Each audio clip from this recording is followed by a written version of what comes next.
महंगा बीजेपी पक्षर विशाल तिरंगा शोभा सारा देश में प्रधानमंत्री निर्देश में पालन होउछि तिरंगा शोभा चलित वर्ष ओडिशा सरकार पक्षर तिरंगा शोभा आयोजन पर निर्देश दि जाइछि।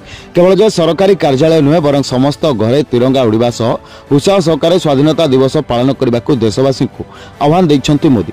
महंगा निर्वाचन मंडल में आज बीजेपी नेता सुमंत घड़ी नेतृत्व में हजार हजार संख्यार मोटरसाइकेल कुआपाड़ छकरू बाहरी एरकणा कल्याण मंडप पर्यंत एक विशाल तिरंगा शोभायात्रार आयोजन करा। देशभक्ति संगीत सांगक भारत माता की जय वंदे मातरम नारे प्रकंपित होता सारा अंचल। केवल जे स्वाधीनता दिवस मन पकाइबाकू यह शोभायात्रा नुहे बरं प्रत्येक भारतीय मन में देशप्रेम जागृत पर देशर यशस्वी प्रधानमंत्री एक उचित पदक्षेप ग्रहण कर आमे यार पालन करुछु बोली निज प्रतिक्रिया कहिथिले महंगा नेता सुमंत घड़ी। विशिष्ट अतिथि सालेपुर सांगठनिक प्रभारी मीनकेतन दास जोगदे पुराना बीजेपी एवं एबेर बीजेपी मध्य बहु पार्थक्य रही बेले महंगारे बीजेपी आगक बढ़ुची और आगामी पंचायत निर्वाचन में भल फलप्रद करिबो बोली कहिथिले।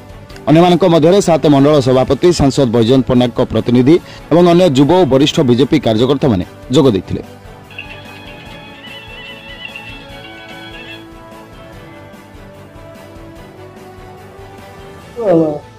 तिरंगा शोभायात्रा उद्देश्य होची प्रत्येक लोकों भितर केमती देशभक्तिर भावना जागृत हो।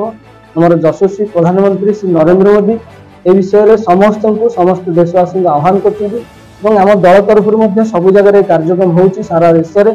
से परिप्रेक्षी में महंगा निर्वाचन मंडल एक कार्यक्रम आयोजन आम बीजेपी महंगा तरफ कुआपाड़ बस स्टाण्ड बाहरी ए कल्याण मंडप गोकंद्र कल्याण मंडप आसी आम शोभायात्रा पहुंची और कार्यक्रम को ये समाप्त कर मीनकेतन दास दीर्घ दिन धरी जो बीजेपी संगठन चलता आज दिन जो बीजेपी बहुत फरक अच्छी। आज जो शोभायात्रा महंगा है प्रधानमंत्री यशस्वी प्रधानमंत्री नरेंद्र मोदी में जो आम घर घर तिरंगा आउ तिरंगा शोभायात्रा से तिरंगा शोभायात्रा महंगा बस स्टाण्ड पाखर बाहर शेष है। शोभायात्रा अनुभव कली सरकार लक्ष्य अच्छे समस्त तिरंगा विषय जानवे अनुभव कर समस्त जानते कहीं बहुत उत्साही युवक महंगार देखिए आम रैली जोड़ी भल लगे। Report news 18+।